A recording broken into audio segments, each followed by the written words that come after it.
What's happening? It's Contrast Uncut, Season 2, Episode 33. Man, won't be able to do this without Uncle Snoop's Army and Bobby D Presents. I appreciate you, brothers. Man, it's your host, Zylo, a.k.a. DJ Wine Dollars Like I Won Some Money. Ladies and gentlemen, I got a very special guest. I got a multi-platinum RIA certified super producer that's worked with some of our favorite artists. You know, rest in heaven, Nipsey Hussle, to T.I., to my folks, D Smokes. You know, I went to school with D Smokes, so shout out Daniel Fierce. Oh, that's fire. Snoop, and many more, man. I got my folks, MYGUYMARS in the building. What's happening, bro? Yes, sir. What's up, my guy? Man, bro, I'm blessed, man. Quarantined up, virus free, you know, spending more time with the family. That's the way to be. Yeah, how's it going for you? I'm awesome, man. I can't complain. Just, you know, kicking it with this guy, trying to do as much as I can while we had this time to strategize. Yeah, exactly. So I'm gonna go ahead, bro, and run into this quote. Let me know how it relates to you, or if it doesn't. It's Contrast Uncut. It don't hurt my feelings. It just makes it interesting. Gotcha. We don't want to wait on someone to hire us and give us a check. We want to create our own opportunities. Nipsey Hussle. Absolutely, I concur. That quote and that statement speaks volumes, because if you really think about where Nip came from, as well as how it relates to myself and 1500 with our musical career, we were the, I guess you could say, like the blueprint or the mold at that time, from like 2000 on, of musicians, producers, artists, creatives coming out of the city and being very adamant about what they're doing and not allowing the situations to dictate who we are. You know what I'm saying? So like for Nip being where he was from, having the past that he had, which everybody knows, he didn't allow that to dictate where he was going. That didn't dictate his purpose. That didn't dictate his intentions, you know? And it's like hoods everywhere. So just imagine how many hoods there are and how many people, you know, that have great intentions but never really act upon it or never really execute. Same thing with us. I think that was one of the underlying things that allowed myself, Mike and Keys, 1500 to be as close with Nip, and like that marriage was because we have the same passion. You know what I mean? So it's like we're not looking for handouts. That's taking the elevator. You know what I'm saying? You don't really learn what an elevator is when you take the elevator. You know what I'm saying? But when you take the stairs, you see like, okay, this is work, and oh, we're progressing, and you see the work while you're progressing, while you're working. So I think that. Yeah, I think that's what that quote kind of like means for me, as well as the motivation for, you know, other artists and creatives coming up. Oh yeah, absolutely. And you know, I feel like he left a blueprint for a lot of what he did, and you know, in his legacy. But at the same time, you know, not every contractor can take a blueprint and build a house the same way it's supposed to be built and what people envision. And so, absolutely. You know, it's people like yourselves and your brothers that you guys do this with, and you know, leave the legacy and continue it and keep that energy afloat. And so I felt like when I read that quote, I was like, man, this is the way how I start and break the ice with you. Dope. No, yeah, that's an awesome quote. It's an awesome quote. So man, let me go ahead and get into it, bro. You know, did the game choose you or did you choose the game? And you know, I'm talking about the industry, the entertainment world of the game. Music definitely chose me.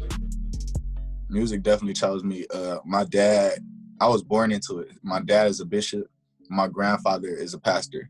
So when I was born, my father was playing at my grandfather's church and hosting concerts, kind of similar to what I do after church now. He was hosting concerts at my grandfather's church and having like different people come through, even producers like of this day, you know, from Nissan Stewart to Warren Campbell, you know, people like that have been influential in a lot of records.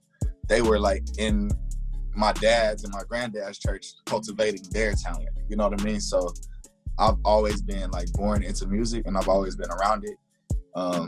So it was definitely not something that like at 8 years old I was like, oh, I want to do music. It was just like at 8 years old I realized, oh, this is the only thing I've been doing. You know what I'm saying? Yeah. So, yeah, it definitely chose me for sure.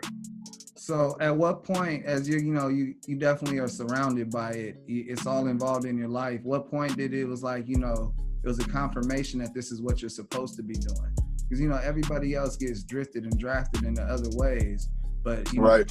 True people that believe in plan A and no plan B, they have this, to a degree of belief. You walk by faith, not by sight. Exactly. And, when did that confirmation hit you? And I want to hear the story.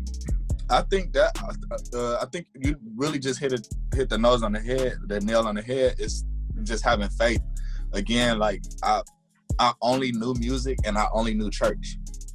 You know what I mean? So it was like I only heard great music in church and great principles. Mm-hmm.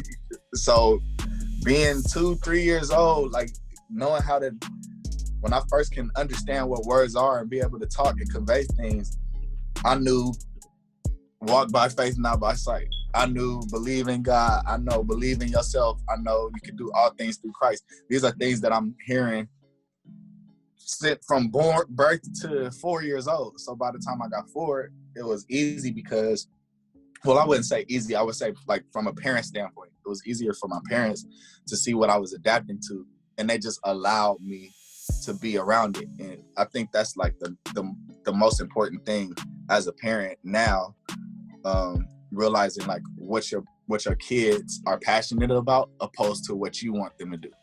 So, like my parents could have very well just been like, oh, no, stay away from the drums. Like, stop beating on stuff. You a baby. No. You know what I'm saying? Like, no. And just know me to death. But they allowed me to break sticks. They bought a drum set for me. And it's funny because I'm seeing the same thing in myself with my son, because my son literally wakes up every morning and just like he broke in the room, he'll come in the room and he'll come up here, press the laptop, press the keys. He don't know what he's doing, but he sees me doing it. And when he hears music, he's already in tune. So it's like, you have to kind of know how to cultivate that. You know what I'm saying? So embrace it. Yeah. So first of all, shout out to my parents for allowing me to, cultivate my talent. But to answer your question, really briefly, I moved out after high school.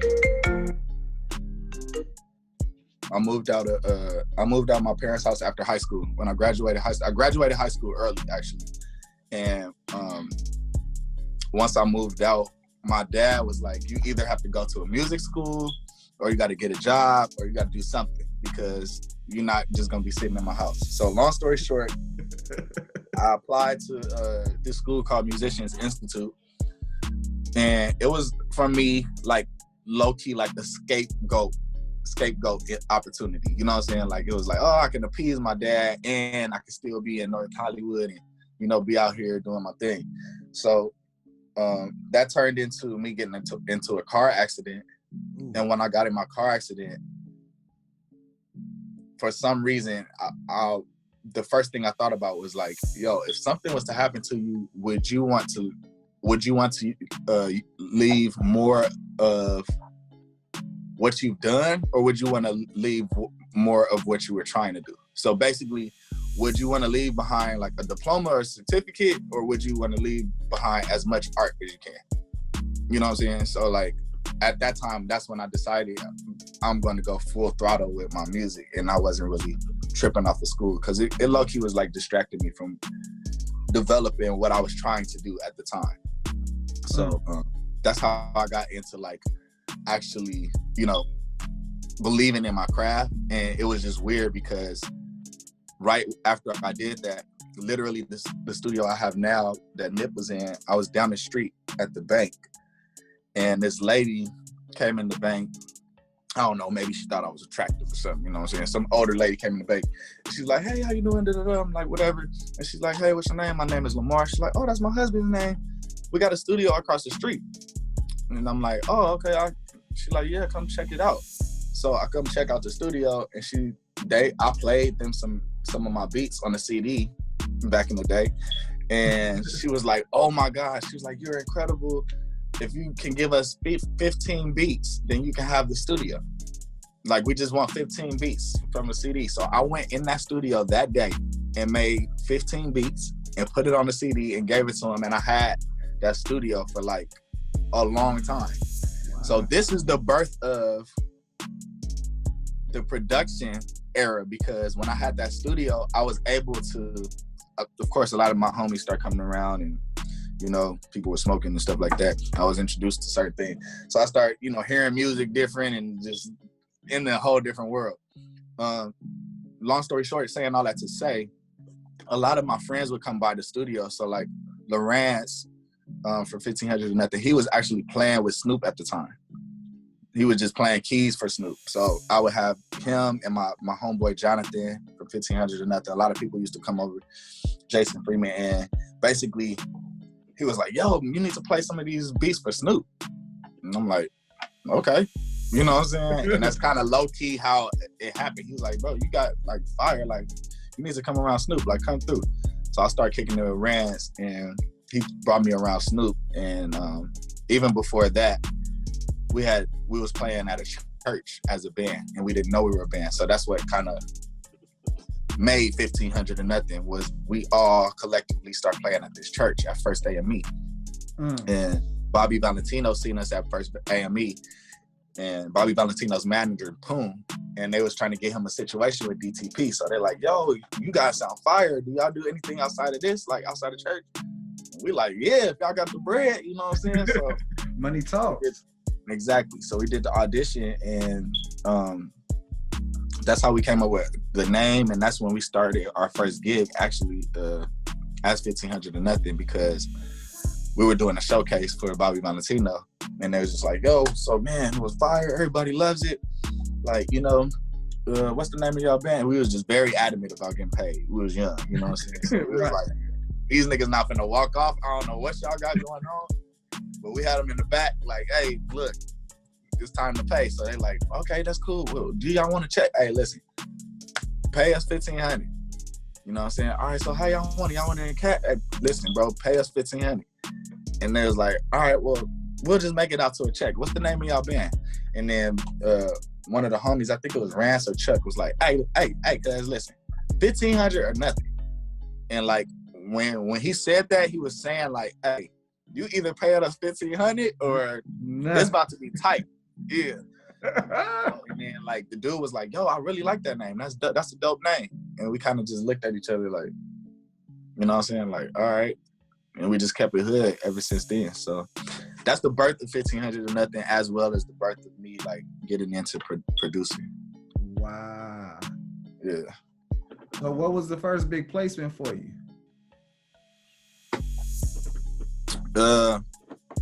Well, the first big placement, the first placement was actually that on that album was with Bobby Valentino, because we did help solidify his deal, and because we did that showcase, they made sure that we had a slot on the album, which was fire, because Tim and Bob did the whole album.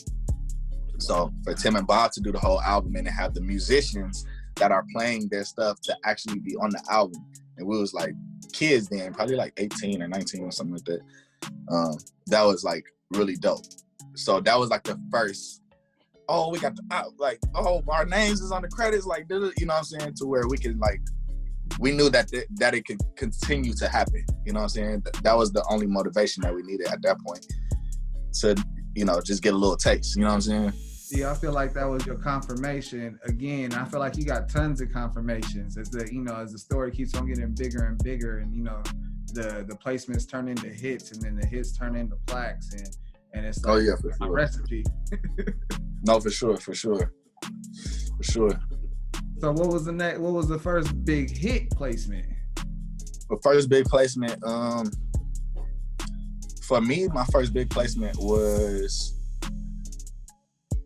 I'll probably say either Take You Down for Chris Brown or Stronger by Kanye West. But as far as like as far as the first big placement as a band collectively, as a band, 1500 or Nothing, I would say Show Me What You Got, because I don't think to this day there's a song that has a band on it that has solos and you can play it and it's so fire, and somebody still, like somebody of the caliber of Jay-Z that's giving you those type of bars over musicality. Like, that's something that I've always wanted. So to have us actually play, like, it's like having a rapper go to church. Right. You know what I'm saying? It's like at the end of the church, you heard a good word, everything is good, you know what I'm saying? And then a rapper just go up there and just kill it with the band. It's like, oh my gosh, I've never heard, this is groundbreaking, you know what I'm saying? So I feel like because nobody really did that and has yet done that, I feel like that's one of, like, you know, the biggest placements I would say as a band that I've been a part of. Shout out to Just Blaze, Jay-Z and Ghoul. Wow.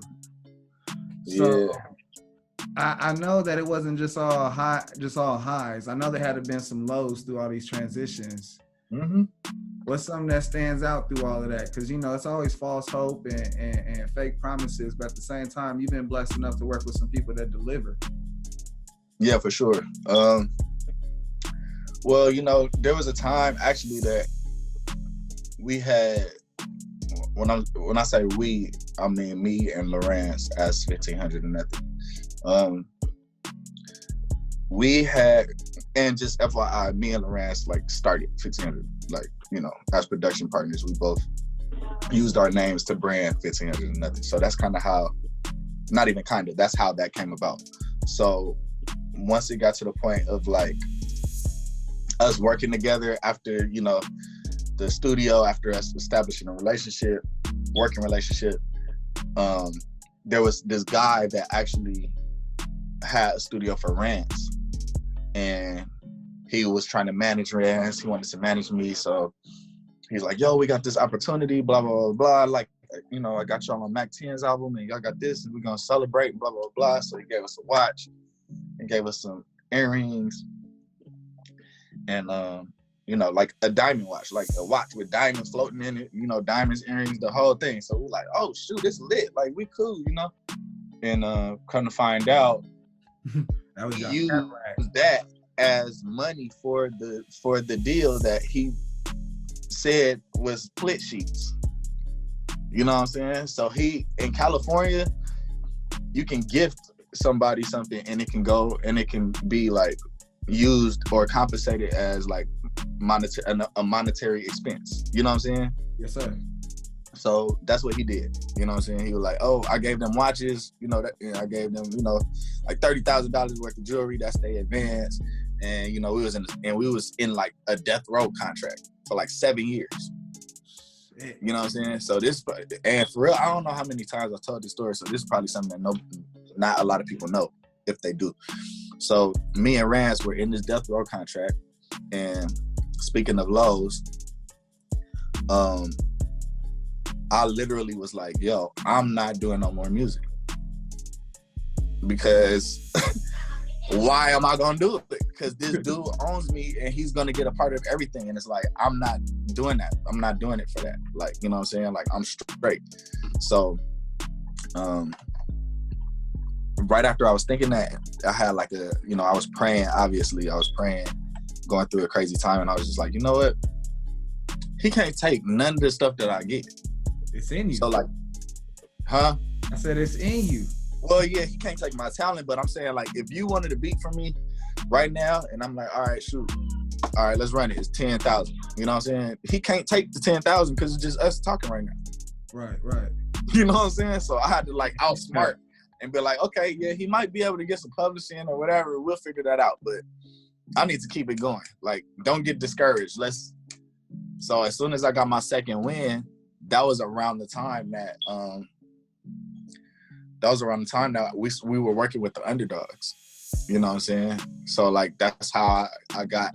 And I'm saying this story because it was a lot of no's. It was a lot of no.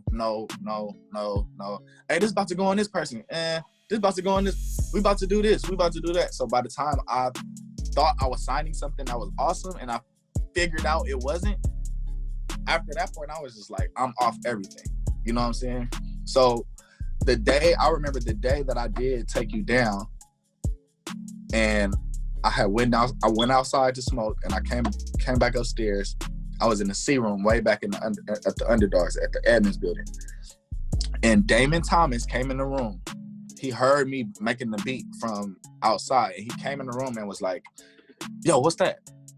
I was like, I don't know, I'm just making a beat. And he was like, that's gonna be on Chris Brown's album.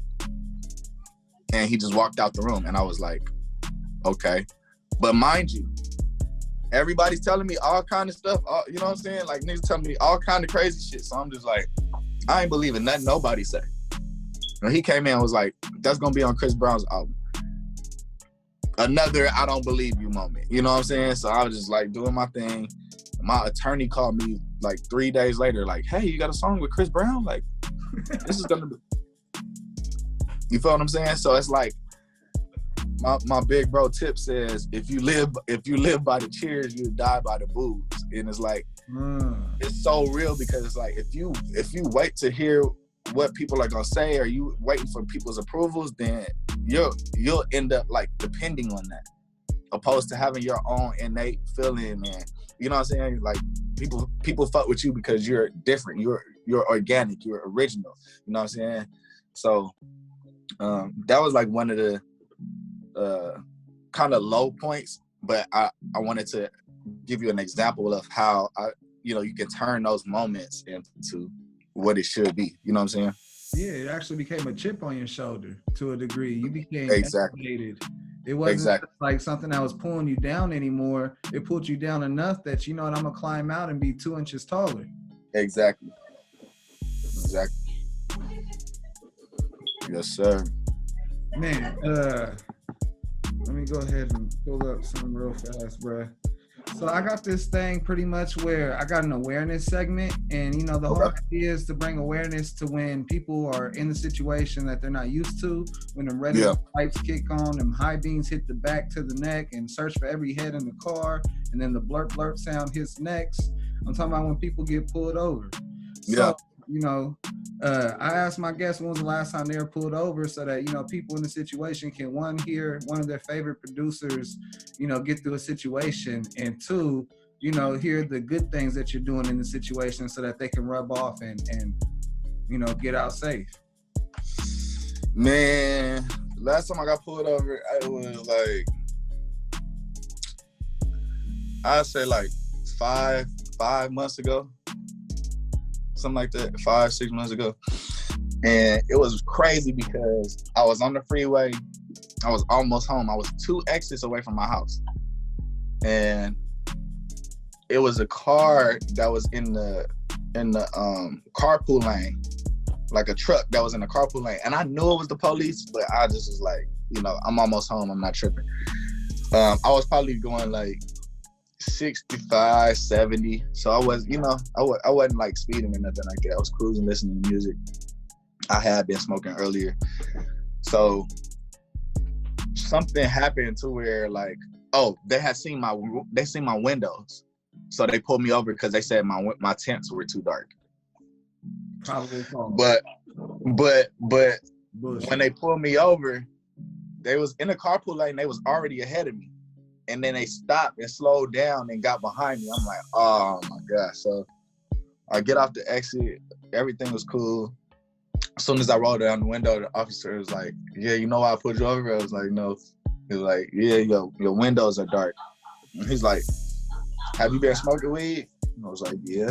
And he was like, you know it's illegal to smoke and drive. I was like, no, I wasn't smoking and driving. I smoked earlier at my studio.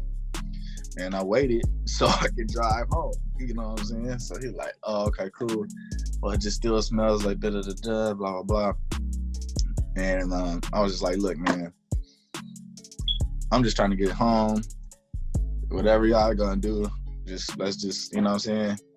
Let's just get it. Like, are you giving me a ticket? Or like, yeah, well, I pulled you over and da-da-da-da, and, you was doing this and blah, blah, blah, and tent and this and that. I'm like, all right, it's all good.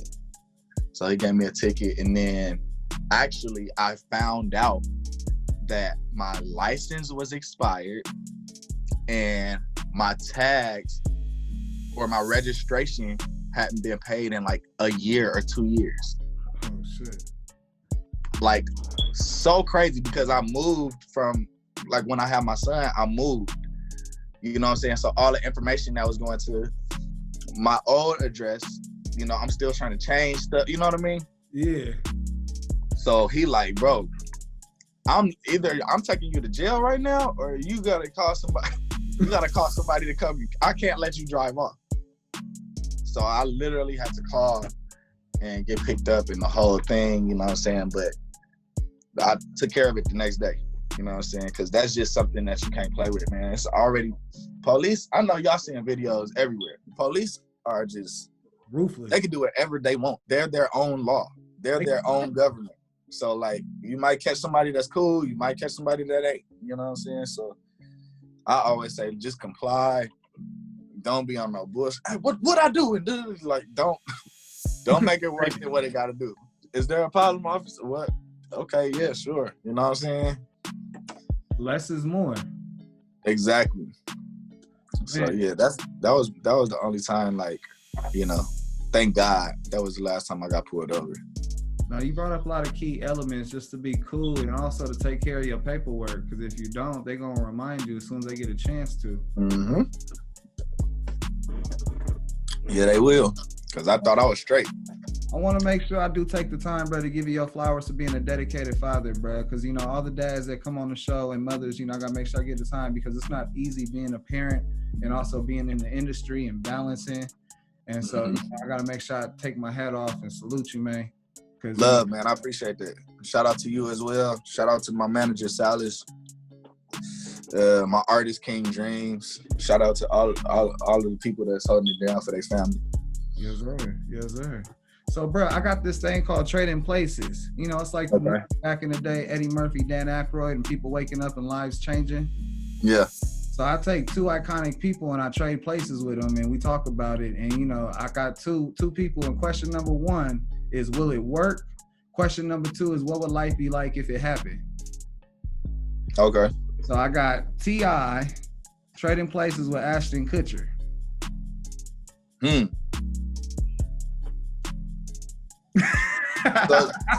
So does that means that Ashton Kutcher like assumes the responsibility of T.I. Like, yes, he got to deal with Tiny, he got to deal with the family and all the shit. Yes, sir. And he also got the history behind him, and then vice versa. You got T.I. now; he's the guy that punked people, and he was on that '70s show. Yeah, Ashton Kutcher wouldn't last. It's a burrito for him. He's out. He's out for sure. I mean, I think Tip. That would be a beautiful place for Tip to be in, to just punk motherfuckers and, you know, be on that '70s show and be an actor and be, you know, laid back. Who was Ashton Kutcher with? He was with what's older girl or something like that. Yeah. Bruce Willis's ex-girl. What's her name? Was it Demi Moore or something like that? Demi Moore, yep. Boy, T.I. and Demi Moore. Let me figure it out. Nah, I don't think that's gonna work. Said fail. That's out. Yeah, that's out. It ain't gonna work, bro. Nah, for sure, bro. I always try to have work, but not Ashton. I always try to have something different after we get done talking about police. You know, we get PTSD, especially thinking about interactions. Oh no, it's all good, man. So I got this thing. It's called Impulse Q&A, and pretty much I got questions. They on the cards and stuff, and I ask them randomly. It's 3 of them. Gotcha. Don't like the question, it's fine. Say pass, but you still got to answer 3 questions. And it's Dan's perspective. How many questions total? 3. But I'm saying, you said I gotta ask. You said I gotta ask. You gotta answer at least 3. So I'm saying, how many total out of the 3 do I have to, like? Oh, what's the number? So if you pass on all of them, you don't want to answer them, then I take it you don't want to answer them. How many do you have is what I'm asking. Oh yeah, 5. Okay, cool, gotcha. So I can know how many to pass. You know what I'm saying? Oh, I got you. Who or where would you haunt if you were a ghost? Who or where would I hunt if I were a ghost? I would haunt all of the unsaved people and be a Holy Ghost. That's what I would do. That's hard. That's hella hard. So question number 2. Yes, would sir. you rather be the most popular kid in school or the smartest kid in school? Smartest. Have you already been a popular kid in school? I wouldn't like to think so. Okay. Most people that say that they want to be the smartest kid in school is because they were already the popular kid and it wasn't as it, was cracked out to be. Nah, I just feel like, I mean, if you smart enough, you're smart enough to be popular. You know what I'm saying? It could be both. Hey, well said. What things do you do every day that you wish could be automated? That I wish could be automated. Creating. Well, not necessarily. I mean, I guess like half of it. Like it's a part of creating that I wish I could be automated. So like the actual like making the music part is what I enjoy and love. I would say like the tediousness of like mixing and going back and forth and all of that stuff, you know what I'm saying? If I just had like a formula to, this is how I want all the songs to sound, you know what I'm saying? We could just apply that, it would be good. We can have that automated system. He said, I want to press the same button I do for my pictures and automatically fix the portrait, automatically fix these records. Exactly, that part. Fix all the records. Man, you survived in-post Q&A. I didn't have to go to question number 5. You say you didn't have to go to card number 5? Nah, you got... Yeah, we did 3 already, right? Yes, sir. All right, cool. See, I ain't even do no passes. We good.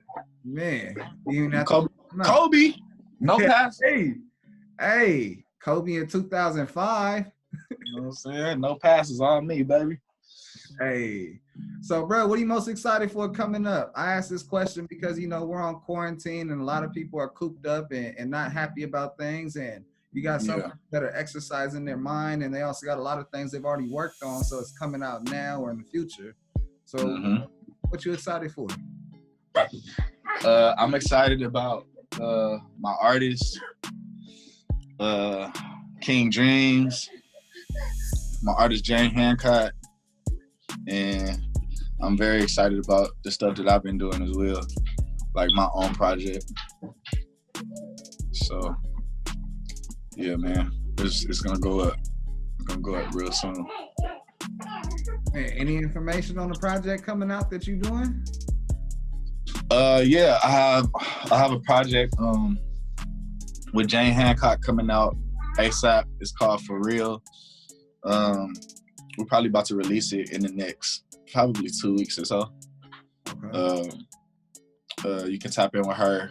Her name is Hancock J on Instagram. Hancock Jay. Is she from the Bay Area? Or is she from Yep, she from the Bay. You heard of her? Yes, sir. Yeah, that's dope. See, that's dope. That's awesome. You like good music? Oh yeah.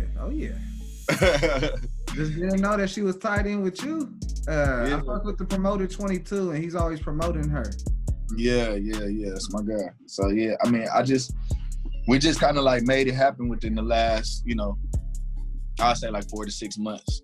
You know what I'm saying? But we got a gang of shit that's about to come out. Monumental shit. You know what I'm saying? Like innovative music. You know what I'm saying? That's the gang. Yeah, so I'm excited about her project because it's real music, as well as King Dreams, another artist I got. He's talented as fuck. You know what I'm saying? He What's his signature? What makes him stand out? Why do you believe in him? I believe in him because of his story and like you can hear his passion in his voice. You know what I'm saying? Like a lot of people just be rapping, He sent me some songs. He sent me a folder probably like 2 years ago when I was in he was in Connecticut, and I was starting to work on my project. I was just hitting people up like, yo, I need records. Like, I just want to see who's dope. And he sent me a folder of like 20 songs. And I'm like, this is overwhelming. I don't want to really listen to all this stuff. So I was like backed out of it. And then I was like, well, let me just listen to one. And I listened to one, it was fire. Now I listened to like 15, it was fire. I listened to 7. I'm like, all right, let me just listen to all of them. And I just could hear his story. You know what I'm saying? Like the man's supposed to be dead. You know what I'm saying? Like the man literally supposed to be dead. Like, you know what I'm saying? So he got a real story, you know, and he puts everything in the music. He's passionate. He's not like egotistical, you know what I'm saying? Yeah. So like it's very easy to work with him. Huh? It's very genuine. It's genuine. It's genuine, but in addition to that, it's easy to like progress because, you know, you can't really like elevate with people that think they know everything. Not saying I do, but I know what I'm doing. You know what I'm saying? Like I've been doing music and producing for 20 years. So like I know how to produce records. You know what I'm saying? So like if somebody suggests something to me, I'm with it. Let's try it because I don't know everything. But at the same time, if that don't work, maybe let's fall back with the knowledge that I have. You know what I'm saying? Right. The track record speaks volumes. Yeah. Oh, thank you, man. I appreciate it. Thank you. So, bro, let me ask you this question. Is it better for you to break your own artist, or is it better for you to have a, you know, big time artist do a hit record? It's better to break your own artist completely. Absolutely. Because you're responsible for that. I'm not responsible for the person that you know, that's a hit artist. I'm not responsible for their career.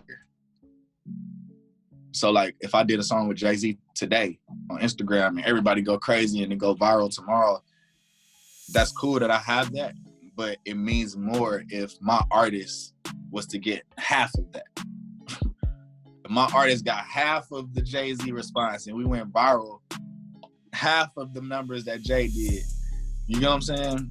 Right. And he just like, he going up on playlists, or Jane Hancock, everybody retweeting her like, yo, where did she come from? Or King Dreams, like, what? I love this dude. Or, you know, Jessica Jolie, like, it's different people that I've been helping and developing and working with that are really fire.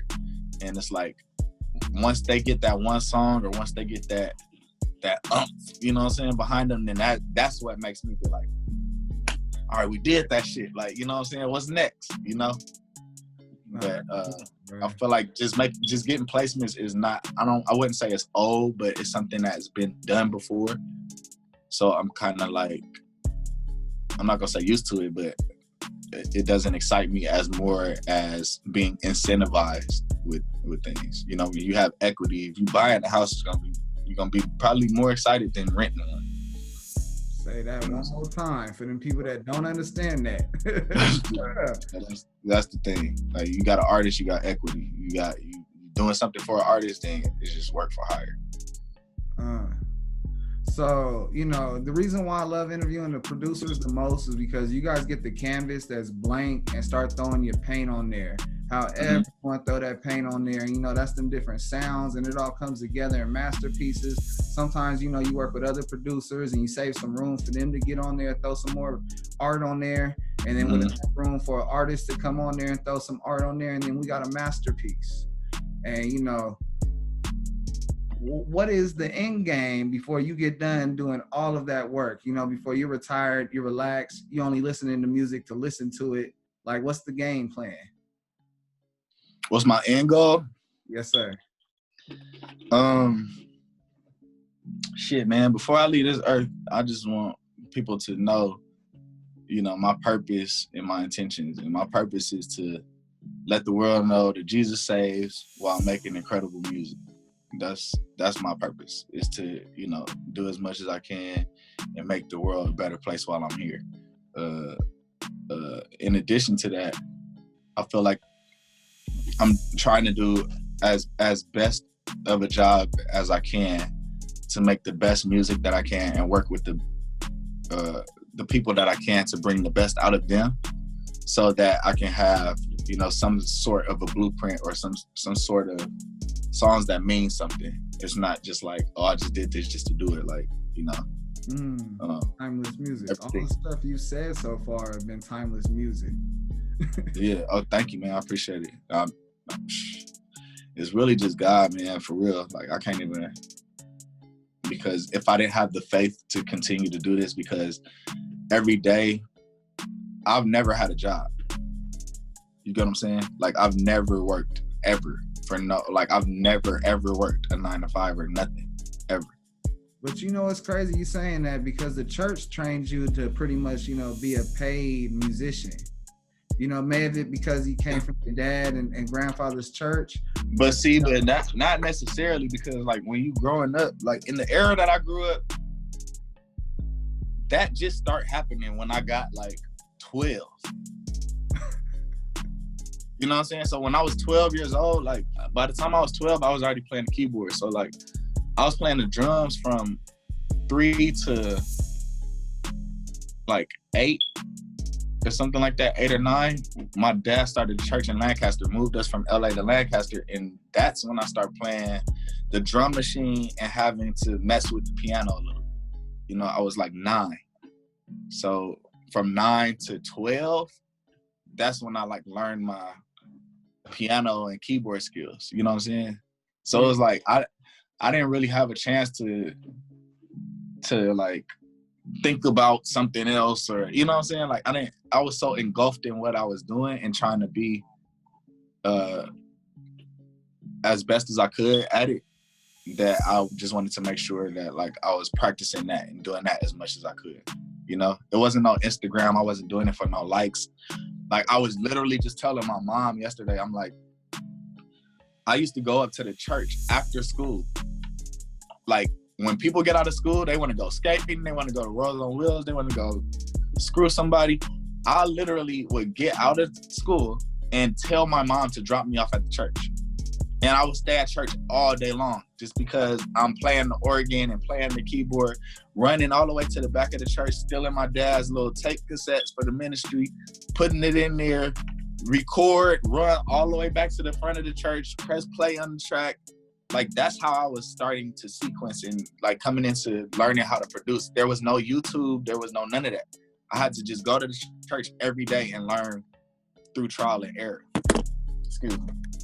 You know what I'm saying? So like, that's what like, I feel like enabled me to, you know, have the tenacity and to have the willingness that I do, because like, I wasn't doing it for nobody back then. So I still have that same passion. So now niggas like, oh, on Instagram, I literally see people do like something like this.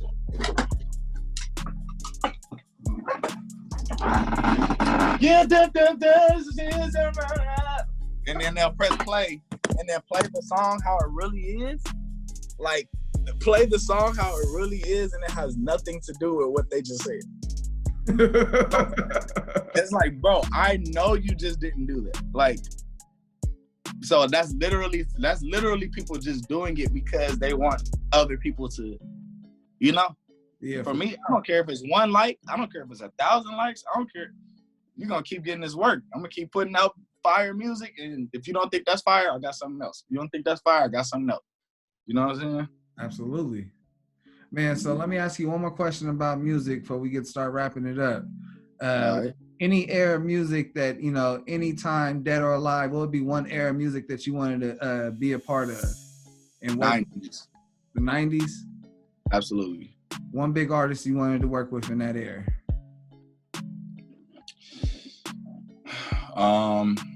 Aaliyah. I would probably say Aaliyah.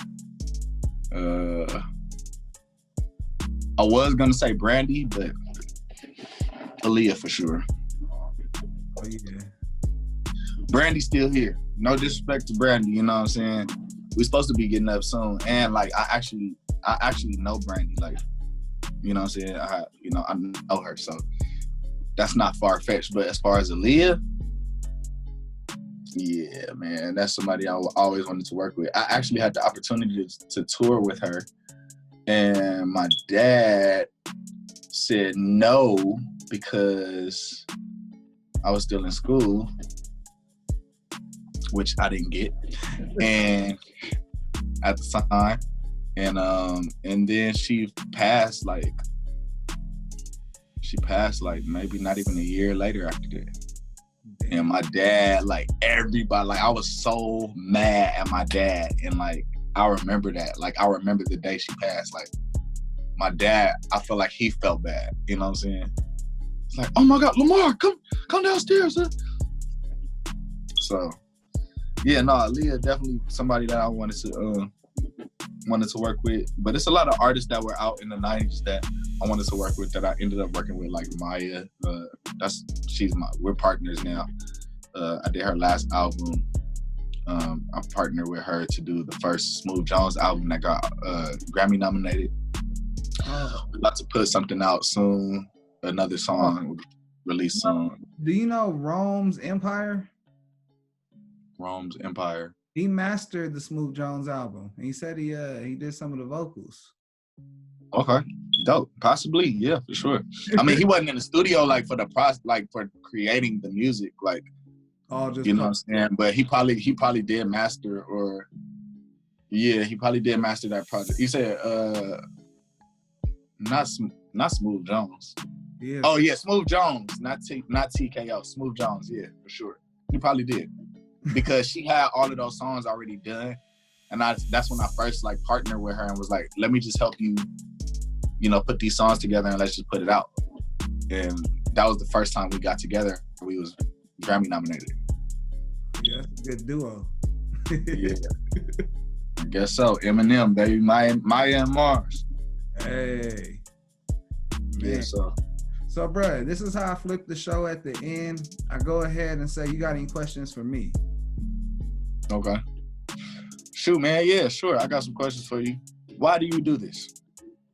Bro, I came in this world like gifted to a degree. My dad was in my life, my mom, and my dad had a cab company. He was making money, and then he passed away. But when he passed away, we grew up real poor. So it took a long time for me to get out the struggle and understand the gifts were in me. And it took time to get things on me. And during that time, it's like a process. And I realized I was building relationships and having all these different things going on. And it took time for people to tell me no. And this whole story of my own and relating to other people led me to have my own show and format it. That's why we're here today, because the success story is what pushes people when they're in that cul-de-sac, not realizing that cul-de-sac can have a bridge to go over all the bullshit. That's real. Well, shoot, man, we appreciate you, man. Thank you for having this, platform. And it's, it's people like yourself. It's people like yourself, as well as, things that I'm trying to do to keep, people motivated, keep people inspired, because it's enough, negativity, and there's enough people that's like tearing down people every day. So, you know what I'm saying? I feel like people see more of this, people see more of what you're doing, more of what I'm doing, and, we do it consistently, then I think that would trump the other negative shit and the bullshit that's going on. Man, a long time ago, I realized like I was going into rooms and the first thing people were saying to each other was blessings and positive vibes. And all the negative shit got left at the door, they got left at the door. And I was like, I made it through the door, so I got something going on. And you don't forget those moments. Exactly. And so, you just push it on and push it on. Love. Man, I'll tell you this, I told Salas this, time is the most finite thing we have on this earth, you feel me? It's something we can't replace and get back. So I want to tell you, I appreciate your time, brother. That's all good. Love. Thanks for reaching out, bro. Oh, love. Absolutely. Come on. Man, it's Contrast Uncut, Season 2, Episode 33. Man, I've had the honor and the pleasure of rocking with my guy Mars, you hear me? I'm talking about the stories, the value of gems. I'm talking about he was raining diamonds out the sky in this episode. So, shout out to Bobby D Presents and Uncle Snoop's Army. I wouldn't be able to do this without y'all. Yes, sir. Yeah, man, you in tune with MYGUYMARS, you know what I'm saying? We just tapped in with my guy. You are listening to Contrast Uncut. Make sure you tap in. Love. Yeah.